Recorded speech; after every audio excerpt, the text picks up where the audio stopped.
The dinner rush had barely started when the trouble walked in. Three men in dark jackets, eyes scanning, hands hidden in their pockets. Predators. The waitress, Emma, didn't notice at first. She was just doing her job, carrying plates, smiling politely, surviving another shift. But he noticed. At the corner table, the Mafia boss, known on the streets as Salvatore Kane, watched the men follow her with their eyes, their whispers, their smirks, the way they tracked her every step like she was already theirs. When she walked past his table with shaking hands, he gently caught her wrist. Not rough, not threatening, protective. He leaned in and whispered something she didn't expect from the most feared man in the city. "You're in danger. Pretend I'm your dad." Emma froze. Her breath caught. "What? Why?" "Don't look," he murmured. "They're here for you." Her knees nearly gave out. She didn't even know who they was, but the fear in his voice told her everything. He stood up, placed a steady hand on her shoulder, and said loud enough for the room to hear, "Come on, sweetheart. Daddy's taking you home." The entire restaurant stopped. The three men stood, too, but not fast enough. Because the moment they reached for their weapons, Salvatore Kane was already moving. What happened next shocked everyone in that restaurant and revealed a truth Emma had never imagined about her past. Stay with me until the end, because the real reason those men came for her will shake everything you thought you knew about this story. Before we begin, don't forget to like this video, hit subscribe, and comment where you're watching from. Now, let's get started. Emma Martinez had been working double shifts at Romano's restaurant for 3 months straight. Every night, the same routine.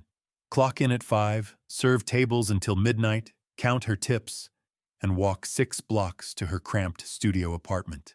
She needed the money. Community college wasn't going to pay for itself, and her mother's medical bills kept piling up. She was 22, tired, and invisible. Or so she thought. That Tuesday evening felt different from the moment she tied her apron. The air was thick with tension she couldn't name. The regular customers seemed quieter. Even Marco, the head chef who never stopped joking around, kept glancing toward the front entrance like he was expecting something. Emma had learned to read the room during her years of waitressing. Rich neighborhoods, poor neighborhoods, family diners, upscale bistros. She'd worked them all, but Romano's was different.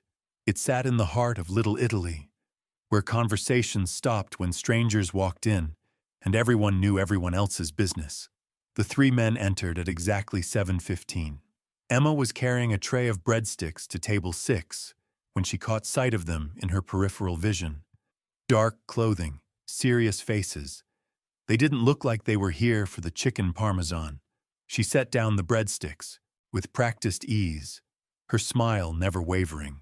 Customer service had become second nature, but something cold settled in her stomach as she watched the hostess seat them near the window. They weren't looking at their menus. They were looking at her. At the corner table, Salvatore Kane sat alone as he did every Tuesday night. Same table, same order. Veal marsala, red wine, and tiramisu. The staff knew better than to bother him unless he called them over. Emma had served him exactly 3 times in her 3 months there, and each interaction lasted less than 30 seconds. He was probably in his 50s, with silver threading through his dark hair and eyes that seemed to catalog everything around him. His suits were expensive, his manners impeccable, and his reputation preceded him everywhere he went. Emma didn't know the details, but she'd overheard enough kitchen gossip to understand that Salvatore Kane was not someone you crossed. Tonight, those calculating eyes were fixed on the 3 newcomers. Emma tried to focus on her work. Table 2 needed more water. Table 5 was ready for their check. Table 8 wanted extra parmesan on their pasta. Normal things. Routine things. But every time she moved through the dining room, she felt those 3 pairs of eyes tracking her movements. When she approached their table with menus and water glasses, the tallest one smiled. It wasn't a friendly smile. "Emma Martinez," he said, reading her name tag slowly. "Pretty name for a pretty girl." Her hand trembled slightly as she set down the glasses. "Thank you." Can I start you gentlemen with some appetizers tonight? Actually, the second man said, leaning forward, we were hoping you could help us with something else. Emma's throat tightened. I'm sorry, but I'm just here to take your order. The third man, who had been silent until now, reached into his jacket. Emma's breath caught, but he only pulled out a photograph, a small, grainy image that he slid across the table toward her. Do you recognize this woman? Emma glanced down and her world tilted. The photograph showed a woman with dark hair and familiar eyes. Her mother, but younger, much younger, standing next to a man Emma had never seen before. I don't understand, Emma whispered. Your mother never told you about her first husband? The tall man asked. About the family she left behind in Chicago? Emma's legs felt weak. Her mother had always been vague about her past, changing the subject whenever Emma asked about her father or their family history. She'd assumed it was too painful to discuss. I think you have me confused with someone else, Emma managed. The men exchanged looks. No confusion here, sweetheart. You're exactly who we're looking for. That's when she felt the gentle but firm grip on her wrist. Salvatore Kane had moved so quietly she hadn't heard him approach. His presence behind her felt like a shield. You're in danger, he whispered, his voice carrying an authority that made her believe him instantly. Pretend I'm your dad. Emma's mind raced. Danger from what? From whom? These men knew her mother somehow. They had photographs. They were asking questions she couldn't answer. What? Why? She breathed. Don't look, Salvatore murmured, his hand moving to her shoulder in a protective gesture. They're here for you. The restaurant seemed to hold its breath. Other diners had noticed the tension at the table by the window. Conversations died. Forks stopped clinking against plates. Even the kitchen noise seemed muted. Emma realized that everyone in Romano's knew exactly who Salvatore Kane was, and now he was protecting her. Come on, sweetheart, he said, his voice carrying across the suddenly silent dining room. Daddy's taking you home. The performance was flawless. To anyone watching, it looked like an overprotective father collecting his daughter from work. But Emma could feel the coiled tension in his muscles, see the way his free hand remained near his jacket. The three men rose from their seats, their movements synchronized and predatory. The tall one's smile had vanished. Now wait just a minute. He never finished the sentence. Salvatore Kane moved with the precision of someone who had survived decades in a world where hesitation meant death. His hand emerged from his jacket, holding something that made the three men freeze instantly. Instantly. What Salvatore pulled from his jacket wasn't a gun. It was a phone. But the way he held it, the authority in his voice when he spoke, made it deadlier than any weapon. Vincent, he said into the device, his eyes never leaving the three men. Romano's. Now. Within seconds, the restaurant's atmosphere shifted. The kitchen staff emerged from the back. The busboys stopped clearing tables. Even elderly Mrs. Romano appeared from behind the register. Everyone moved with purpose, positioning themselves around the dining room like pieces on a chessboard. Emma realized she wasn't just in any restaurant. She was in Salvatore Kane's territory. The tall man who had shown her the photograph raised his hands slowly. Mr. Kane, we don't want any trouble. We're just here to collect what belongs to our family. Nothing in my restaurant belongs to anyone but me, Salvatore replied, his voice carrying the weight of absolute authority. And Emma here has been under my protection since the day she walked through that door. Emma's mind reeled. Protection? She'd been working here for 3 months and barely exchanged 20 words with this man. How could she be under his protection? You don't understand, the second man interjected, desperation creeping into his voice. Her mother stole something from us, something very valuable. The debt passes to the daughter. Salvatore's expression darkened. Enlighten me. The third man, who had remained silent, finally spoke. His voice was thin, nervous. 25 years ago, Maria Martinez witnessed something she shouldn't have. Our boss offered her a choice: disappear forever or face the consequences.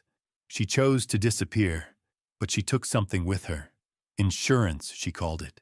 Emma's legs gave out. She sank into the nearest chair as the pieces clicked together. Her mother's reluctance to talk about the past, the way she always looked over her shoulder, the frequent moves when Emma was younger, the medical bills that never seemed to match her mother's actual condition. "What did she take?" Emma whispered. The tall man smiled that cold smile again. "Financial records, names, dates, enough evidence to bring down half the Chicago organization. We've been looking for her for 2 decades, and now we've found you." Salvatore moved closer to Emma, his presence a wall between her and the three men. "And what makes you think the daughter knows anything about the mother's business?" "Because," the thin-voiced man said, pulling out another photograph, "Maria Martinez died 3 weeks ago. Cancer, according to the hospital records. But before she died, she sent a package to her daughter. We intercepted the postal records." Emma's world shattered. Her mother was dead 3 weeks ago, but she'd spoken to her just last week. Or had she? Emma tried to remember the conversation, but suddenly couldn't recall her mother's voice, only text messages. Short responses. Excuses about being tired. "You're lying," Emma said. But even as the words left her mouth, she knew they weren't. The tall man slid the second photograph across a nearby table. It showed her apartment building, her mailbox, a package with her name on it. "Check your apartment, sweetheart. Mailbox key should have opened something very interesting by now." Salvatore's hand tightened on Emma's shoulder. "Even if that's true, the girl doesn't know anything. She's innocent in this." "Innocent or not," the second man said, standing slowly, "she's the only link we have to those records, and our employer is very motivated to retrieve his property." The restaurant door chimed as 3 more men entered. But these weren't more enemies. Emma could tell by the way Salvatore relaxed slightly, by the nods exchanged across the room. "Gentlemen," Salvatore addressed the Chicago men, "I believe this conversation is over. You've had your say. Now leave." The tall man's jaw tightened. "This isn't finished. In my restaurant, everything is finished when I say it's finished." As the 3 men filed toward the exit, the thin-voiced one paused next to Emma's chair. "You have 48 hours to find those records and hand them over. After that, we stop being polite." The door closed behind them with a soft chime that seemed to echo in the sudden silence. Emma sat frozen, her mind struggling to process everything. Her mother was dead. There was a package waiting for her. Men with guns were after her for something she knew nothing about. "I need to go home," she whispered. "No," Salvatore said firmly. "That's the first place they'll be watching. But the package will wait. Right now, we need to get you somewhere safe while I make some calls." Emma looked up at him, this stranger who had somehow become her protector. "Why are you helping me?" Salvatore's expression softened slightly. "Because 25 years ago, a young woman named Maria Martinez saved my life. She was working as a bookkeeper for a Chicago family, and she warned me about a hit they'd put out on me. I escaped because of her courage." The room seemed to spin around Emma. "My mother saved you?" "She did more than that. She gave me the information I needed to protect myself and my family. I've been looking for her ever since, to repay that debt. When you walked into my restaurant 3 months ago, I recognized those eyes immediately." Emma's hands trembled as she reached for her water glass. "She never told me any of this. She was protecting you, just like she protected me all those years ago." One of Salvatore's men approached the table. "Boss, we've got cars positioned outside. 3 black sedans, Chicago plates." Salvatore nodded grimly. "They're not wasting time." He turned back to Emma. "We need to move. Now." "Where are we going?" "Somewhere they can't follow. Somewhere I can figure out exactly what your mother left you, and how we're going to keep you alive long enough to decide what to do with it." Emma stood on shaking legs. "What if I don't want whatever she left me? What if I just want to go back to serving tables and going to school?" Salvatore's expression was kind but realistic. "Sweetheart, the moment those men walked into this restaurant, your old life ended. But don't worry. I promised your mother I'd protect her family if anything ever happened to her, and I always keep my promises." As they moved toward the restaurant's back exit, Emma caught glimpses of the controlled chaos around them. Staff members were making phone calls, moving with military precision. Customers were being quietly ushered out through the front entrance. This wasn't just a restaurant. It was headquarters. And she was now at the center of a war she never knew existed. The alley behind Romano's was dark, but Emma could make out two black cars waiting with engines running. Salvatore guided her toward the closer one, his men forming a protective circle around them. "Get in," he said, opening the rear door. Emma hesitated. Once she got in that car, there would be no going back to her simple life of college classes and double shifts. But looking at Salvatore's face, she realized that life was already gone. As the car pulled away from Romano's, Emma watched the familiar streets of her neighborhood disappear into the darkness. Somewhere out there, 3 men were planning their next move. Somewhere in her apartment, a package waited with secrets that had gotten her mother killed. And somewhere in this dangerous new world, she would have to find the strength to survive what was coming next. The real question wasn't whether she could handle the truth about her mother's past. The question was whether that truth would be enough to keep them both alive. Both alive. The safe house sat on the outskirts of the city, hidden behind overgrown hedges and rusted gates that had seen better decades. Emma pressed her face against the car window, watching shadows dance between streetlights as they wound through neighborhoods she'd never seen before. "Where exactly are we going?" she asked, her voice barely above a whisper. Salvatore glanced at her through the rearview mirror. "Somewhere those Chicago boys won't think to look. An old friend owes me a favor." The car turned down a gravel driveway that crunched under the tires like broken glass. Emma's stomach twisted with each bump and turn. 3 hours ago, her biggest concern was whether Table 12 wanted extra cheese on their lasagna. Now she was fleeing through the night, with a man whose reputation preceded him into every room. The house that emerged from the darkness looked abandoned. Paint peeled from its wooden siding, and several windows were boarded up with plywood. But Emma noticed the small details that suggested otherwise.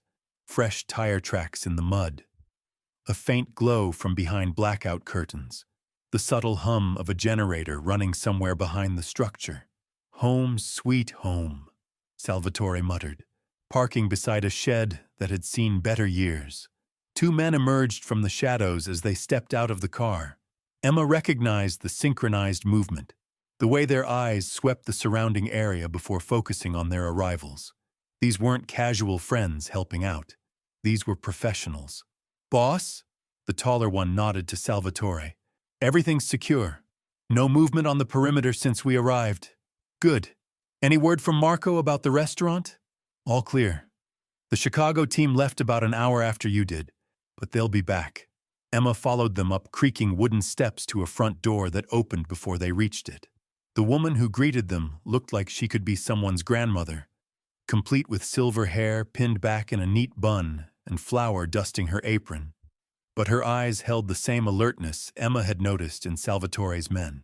"You must be Maria's daughter," the woman said, her voice carrying a slight accent Emma couldn't place. "I'm Rosa. Your mother was a dear friend of mine." Emma's throat tightened. "You knew my mother? Knew her? Child. I helped her disappear 25 years ago." The interior of the house contradicted its exterior completely. While the outside screamed abandonment, the inside revealed comfortable furniture, modern electronics, and the warm smell of something delicious cooking in the kitchen. Emma realized this wasn't just a safe house. It was a home disguised as a ruin. "Sit," Rosa commanded, gesturing toward a worn leather couch. "You look like you haven't eaten in hours." Emma sank into the cushions, suddenly aware of how exhausted she felt. The adrenaline that had carried her through the evening was fading, leaving behind a bone-deep weariness that made her limbs feel heavy. Salvatore settled into the chair across from her, while Rosa disappeared into the kitchen. The sound of plates clinking and water running felt surreal after everything that had happened. "I need you to understand something," Salvatore said, his voice gentler than she'd heard it all evening. "What happened tonight? What those men told you about your mother? It's going to be difficult to process." Emma wrapped her arms around herself. Is it true? Is she really dead? The pause that followed told her everything she needed to know. 3 weeks ago, Salvatore confirmed. I'm sorry, Emma. I tried to reach her when the cancer got bad, but she'd moved again, changed her name again. She was always running. Tears Emma had been holding back since the restaurant finally spilled over. Why didn't she tell me? Why didn't anyone tell me? Because she was trying to protect you from exactly what happened tonight. Rosa returned carrying a tray loaded with sandwiches, soup, and steaming coffee. She set it on the coffee table between them and took a seat on the couch beside Emma. Your mother came to me pregnant and terrified, Rosa said, handing Emma a cup of coffee. She'd witnessed something that put her life in danger, but she was more worried about you than herself. Emma cupped the warm mug in her hands, letting the heat seep into her fingers. What did she see? Salvatore and Rosa exchanged a look. Emma was getting tired of adults communicating over her head, making decisions about what she could and couldn't handle. A murder, Salvatore said finally. She was working late at the accounting firm, trying to finish the books for one of Chicago's most powerful families. She heard voices in the next room, looked through the door, and saw something that would have sent half the organization to prison. But instead of going to the police, Rosa continued, she did something smarter.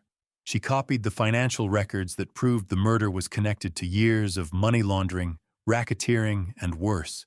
Emma set down her coffee with shaking hands. So she blackmailed them? She protected herself, Salvatore corrected. She told them she'd hidden copies of everything in multiple locations, with instructions to release them if anything happened to her. It bought her time to disappear. And it worked for 25 years, Rosa added, until the cancer made her sloppy. Emma's mind raced through implications she was only beginning to understand. The package they mentioned. She really sent me something? Salvatore nodded grimly. According to our contacts at the Postal Service, yes. A registered package mailed 3 days before she died. What's in it? We won't know until we retrieve it. But if those Chicago boys are willing to come this far south and risk a war with my organization, it's something they desperately want back. Emma stood up abruptly, pacing to the window. Through a gap in the curtains, she could see Salvatore's men positioned around the property. Shadows with purpose, watching for threats she couldn't even imagine. I can't do this, she whispered. I'm not cut out for this kind of life. I serve coffee and take orders. I study business management at community college. I don't know anything about money laundering or murders or blackmail. Rosa's voice was gentle but firm. Your mother wasn't cut out for it either. But sometimes life doesn't ask what we're prepared for. She spent 25 years looking over her shoulder, Emma said, turning back to face them, moving whenever she felt unsafe, lying about her past. Is that what you want from me? Salvatore leaned forward in his chair. I want you to have choices. But right now, those men took your choices away the moment they walked into my restaurant. Emma sank back onto the couch, the weight of her situation settling around her like a heavy blanket. What happens if I just give them whatever she sent me? What if I hand it over and walk away? They kill you anyway, Rosa said matter-of-factly. You've seen their faces. You know they came looking. You're a loose end. And if I don't give it to them, they keep coming until they get it, Salvatore replied, or until someone stops them permanently. The room fell silent except for the distant hum of the generator and the occasional creak of the old house settling. Emma stared into her coffee cup, watching steam rise and dissipate like the simple life she'd known just hours before. There's a third option, Salvatore said quietly. Emma looked up. What?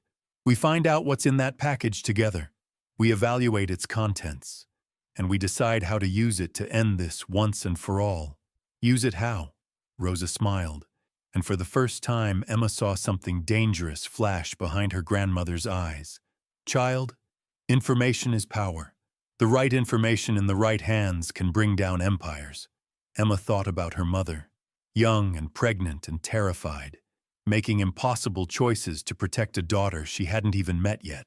She thought about 25 years of running, hiding, lying about the past.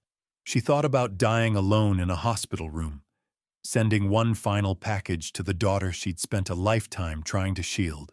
"If we do this," Emma said slowly, "if we get the package and use whatever's in it, what happens to me afterwards?" Salvatore's expression was honest, even if it wasn't comforting. "I don't know, but I promise you this, you won't face it alone." Outside, one of the guards spoke quietly into his radio. Emma couldn't make out the words, but she saw Salvatore's posture stiffen slightly. "What is it?" she asked. "Probably nothing. My men are just being thorough." But Emma was learning to read the subtle signs, the way information passed between people in this world through glances and gestures. The guard's voice had carried urgency. Salvatore's casual dismissal felt forced. "They found us, didn't they?" Rosa was already moving toward the kitchen. "Time to go, dear." Salvatore stood, his hand moving instinctively toward his jacket. "Not found, but they're getting close." Emma's heart hammered against her ribs as she realized their sanctuary had been temporary at best. "How did they track us so quickly?" "Because they're not just street thugs," Salvatore replied, ushering her toward the back of the house. "They're professionals with resources and connections." Rosa appeared with a bag slung over her shoulder and car keys in her hand. "There's another car in the back garage. We can be gone in 2 minutes." As they moved through the house, Emma caught glimpses of the coordinated evacuation happening around them. Salvatore's men were packing equipment, erasing evidence of their presence, preparing to vanish without a trace. "Where do we go now?" Emma asked. Salvatore paused at the back door, listening for sounds from outside. "To get that package. Before they do. But my apartment will be watched." "Not your apartment," he said, opening the door and scanning the darkness beyond. "Your mother was smarter than that. She wouldn't have sent something that valuable to your home address." Emma stepped into the cool night air, her mind racing. Then where? Rosa's car was already running, hidden behind the garage with its lights off. As they approached, Emma could hear the distant sound of vehicles on the main road, multiple engines, moving fast. "Your workplace," Salvatore said, helping her into the passenger seat. "She sent it to Romano's restaurant, addressed to you, care of your employer." The pieces clicked together with terrifying clarity. Her mother had known exactly where Emma worked, had probably been watching from a distance, making sure her daughter was safe even as her own health failed. "It's been sitting in the office this whole time," Emma whispered. "Which means we need to get there before those Chicago boys figure out what your mother was really thinking." As Rosa's car pulled away from the safe house, Emma watched the building disappear into the darkness behind them. Somewhere in that night, dangerous men were closing in on their location. Somewhere across the city, a package waited with secrets that had already cost her mother's life. And somewhere in the space between, Emma was discovering that survival meant embracing a strength she never knew she possessed. The drive back toward the city felt like moving toward the center of a storm. But for the first time since this nightmare began, Emma wasn't running away from her mother's past. She was running toward it. She was running toward it. Romano's restaurant sat dark and empty as they approached from the alley behind the building. The neon sign that usually welcomed hungry customers flickered intermittently, casting eerie shadows across the brick walls. Emma's hands trembled as she watched Salvatore's men position themselves around the perimeter. "The office is on the second floor," she whispered, pointing to a narrow staircase visible through the back entrance. "Marco keeps all the mail in a filing cabinet behind his desk." Salvatore studied the building's layout with practiced eyes. "How many ways in and out?" 3. Front door, back door, and a fire escape that leads to the office window. Rosa checked her watch. "We've got maybe 20 minutes before those Chicago boys realize we're not at the safe house anymore." The lock on the back door yielded easily to tools that Salvatore's men produced from their jackets. Emma had worked in this building for months, but moving through it in darkness felt like entering a completely different world. Familiar tables and chairs became obstacles. The comforting smell of garlic and herbs now seemed heavy and oppressive. They climbed the stairs in single file, each footstep carefully placed to avoid the creaks Emma knew by heart from countless trips to Marco's office. At the top, Salvatore gestured for everyone to wait while he checked the hallway. "Clear," he whispered. Marco's office door stood slightly ajar, exactly as he always left it. Emma pushed it open slowly, wincing as the hinges groaned softly in protest. Moonlight filtered through the window, illuminating stacks of invoices, employee schedules, and the filing cabinet that might hold the key to everything. "There!" Emma pointed to the metal cabinet in the corner. "He keeps all the mail in the bottom drawer." Rosa pulled out a small flashlight while Salvatore kept watch at the door. The beam of light revealed dozens of envelopes, packages, and official documents, organized by date. Emma's fingers moved through the contents, searching for anything addressed to her. "Here," she breathed, pulling out a padded envelope with her name written in handwriting she recognized instantly. Her mother's careful script, slightly shaky from illness, but unmistakably hers. The package felt heavier than expected. Emma turned it over in her hands, noting the Chicago postmark and the date stamp from 3 weeks earlier. 3 weeks. Her mother had been dying, and Emma hadn't even known. "Open it," Salvatore urged softly. Emma's fingers trembled as she tore the edge of the envelope. Inside, she found a smaller metal box, the kind used for safety deposit boxes, along with a folded letter. The paper felt fragile between her fingers as she unfolded it. "My dearest Emma," the letter began in her mother's familiar handwriting. "If you're reading this, then I'm gone, and the past has finally caught up with us. I'm so sorry for all the lies, all the secrets, all the times I moved us when you just wanted to stay in one place and make friends." Emma's vision blurred as tears gathered in her eyes. Rosa placed a gentle hand on her shoulder, while Salvatore continued watching the hallway. "Inside the box, you'll find everything I took from Chicago 25 years ago. Bank records, photographs, recorded conversations, and documents that prove multiple murders were ordered by the Torino family. I kept these not for revenge, but for protection. They were my insurance policy, my guarantee that you and I could live in peace." Emma clutched the metal box to her chest as sirens wailed in the distance. The evidence her mother had died protecting was finally in her hands. 25 years of running, hiding, and sacrifice had led to this moment. Salvatore helped her to her feet as his men signaled the all clear from downstairs. The Chicago boys had been caught in a police trap 3 blocks away, thanks to an anonymous tip about suspicious activity near the restaurant. "What happens now?" Emma asked, looking at the box that contained enough evidence to destroy an entire crime family. Salvatore's weathered face softened into something resembling a smile. "Now you choose. You can turn this over to the FBI and disappear into witness protection, or you can trust me to handle things the old-fashioned way." Emma thought about her mother's final letter, about the courage it had taken to steal these records while pregnant and terrified. She thought about the 22 years of normal life her mother's sacrifice had given her. "I choose family," she said quietly. 6 months later, Emma stood in the same restaurant where her nightmare had begun, but now she wore a manager's badge instead of a waitress apron. The Chicago organization had crumbled under federal investigation, their leaders facing life sentences based on evidence that had been hidden for decades. Salvatore Kane still sat at his corner table every Tuesday night, but now he wasn't just a customer. He was the uncle she'd never known she had, the protector her mother had trusted with her daughter's future. Sometimes the most dangerous whisper in a crowded room isn't a threat. Sometimes it's a promise, and sometimes that promise changes everything.